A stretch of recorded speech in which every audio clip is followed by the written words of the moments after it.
talent, discipline, character. These are the qualities that define a top equine athlete. However, a truly gifted horse is one in a million, and without progeny, gone forever. Well, not until recently. From Dolly the sheep to an elite athlete, cloning is not a science fiction anymore. It is real, and it's becoming more popular in equine sports around the world. With the horse sports governing body, the FEI, announcing that cloning is officially allowed, the 2016 Olympics could be the first ever games where clone horses take to the stage. But will this be the future of the sport?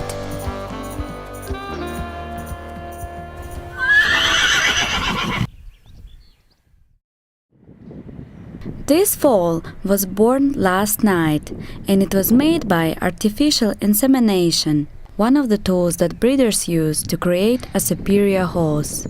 Amber Clattenbrock is one of the leading horse breeding experts in Britain. She has helped thousands of elite horses to be born using artificial insemination, embryo transfer, and cloning across the world. The majority of my work is, as you say, embryo transfer and also artificial insemination. So I have a lot of breeders who like to use these tools to produce a superior product, to improve their breed and also produce the foal that they want to produce. Artificial insemination is as it sounds, where we inseminate the mare with semen often either frozen or chilled that can come from all over the world, both within, either within Britain or globally. And people then have a huge choice as to whether as to what they produce. Embryo transfer is a tool that's been used for quite a while now, and is basically the procedure whereby we can take the embryo out of a donor mare and put it into a surrogate mare, so that the surrogate mare carries the pregnancy and the donor mare can carry on competing. So there are various benefits to this. However, these advanced breeding methods will not work on a champion horse that's been castrated. Once gelded to improve their performance, horses go on to become famous athletes, but once their career as a sporting horse ended, their genes had already been lost to any breeding project. But not anymore, Amber explains. Especially in the cases where you have a male horse which has been castrated when he was young, but which they subsequently want to be able to reproduce from. So by creating a clone, you can then make a stallion who you can then go on to breed from, whereas otherwise there's no other way of getting a gelding to be able to reproduce. Cloning requires at least 1 square centimeter of skin, normally taken from a live horse, but this can also be taken in the early hours following the horse's death. But are they allowed to compete? The FEI and the governing body and we at British Eventing will follow along with the FEI. Have no reason to exclude any cloned horses. The one thing that the FEI will continue to do is monitor horse welfare with it, basically, and check that everything is being done in a correct and mannered way. But there are no rules at this moment in time to forbid cloned horses. Riders themselves have mixed opinions. What's your opinion on cloned horses, and would you ever ride a cloned horse? So, yeah, I probably would. It wouldn't really bother me where it was come from or how it was made. If it was a nice horse, then yeah, it's not something really that I've thought a lot about. But yeah, if at the end of the day, if it does the job and produces the results, and I enjoy riding it, then yeah, I probably would. Cloning, I don't have a huge opinion of it because I've not had any experience myself, but I think it's really unnecessary, to be honest with you. We can breed enough horses, and breeding of horses is a unique enough art that I don't think we need to complicate it with cloning, and there's enough science with embryo transfers and all that sort of thing, and artificial insemination. I think that's enough science. I don't think we need the cloning as well, but I'm not against it. I'm not a big fan of cloning. I think it's slightly unnatural. And in our sport, I think it's horses come from all different backgrounds, all shapes and sizes. So I think the breeding's a bit of a lottery game. But there's certainly good bloodlines that do produce better horses than others. If I could have cloned two of my previous horses, there is not a shadow of a doubt I'd have ridden them. Absolutely. Although cloning has been approved by the Federation of Equestrian Sports and many countries in the world, the United Kingdom bans any commercial or sports cloning of horses. Professor Twinkallin has long been a pioneer of equine genetic research in Britain and abroad. He fought for cloning to be allowed in Britain, but lost the court case in 2004. People in the Home Office had the feeling that some animals would be born abnormal and therefore would suffer. And of course their whole aim in life is to prevent animal suffering, which is good when one doesn't want to do that.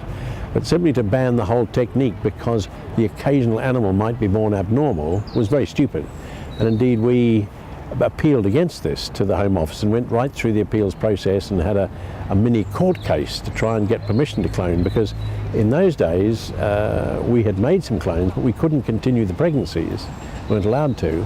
And it was very important for us to earn money, and this was a very good way of earning money, was to clone some horses. But then it was done subsequently in Italy, then in America, and now it's used routinely and widely in polo ponies in America, Canada and in South America, but not in England, I'm afraid.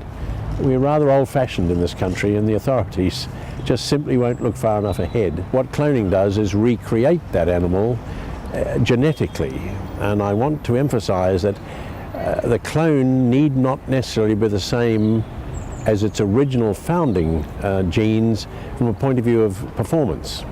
It has a different pregnancy, it has a different birth, it has a different upbringing, so it's never going to be exactly the same as an animal as the one from which it has come, but it has the same genetics. On the other side of the world, in capital of Polo, Argentina, the technique is highly popular. In 2013, polo superstar Adolfo Cambiaso rode a clone horse in Argentine Open, the first time in equine sports. This picture shows Cambiaso changing ponies from a clone named BO1 to the original horse called Quartetera in 2014. And here Cambiaso proudly poses with 6 clones of his best horse. I contacted Dr. Alan Meeker, who creates exceptional polo ponies in Texas for the best players in the world. He replied by email. You must understand that having a clone can also be like having a time machine. The original takes many years to train, and many training aids are tried. Some work, some do not. With a clone you use the same training aids that worked on the original, and it assists the clone to be a champion that much faster. No time is wasted on ineffective training aids. To clone one horse is not cheap. The prices vary around 100,000 British pounds. Experts cannot disclose the exact number, but there is known to be more than 200 cloned horses in the world. Meet Tomatillo. This beautiful and healthy 2-year-old horse is a genetic replica of a famous badminton and Burghley winner Tamarillo. Bred in Texas, he's one of the 2 clone horses that live in Britain. He looks very much like Tamarillo does. We had this horse of exceptional merit, Tamarillo. He just proved that he was exceptionally good in competition. He won 2 4-star competitions, as to say badminton and Burghley, and was in the British team. He's a gelding, so he can't be bred from. So the reason for doing it, going to all the expense and trouble of cloning him, is to be able to breed from him and preserve his special genes. I think we'll train Tomatillo, but our main aim is to breed with him. So do you think cloning is the future of equestrian sports? I don't really know. I think it has its part to play in helping us promote excellence.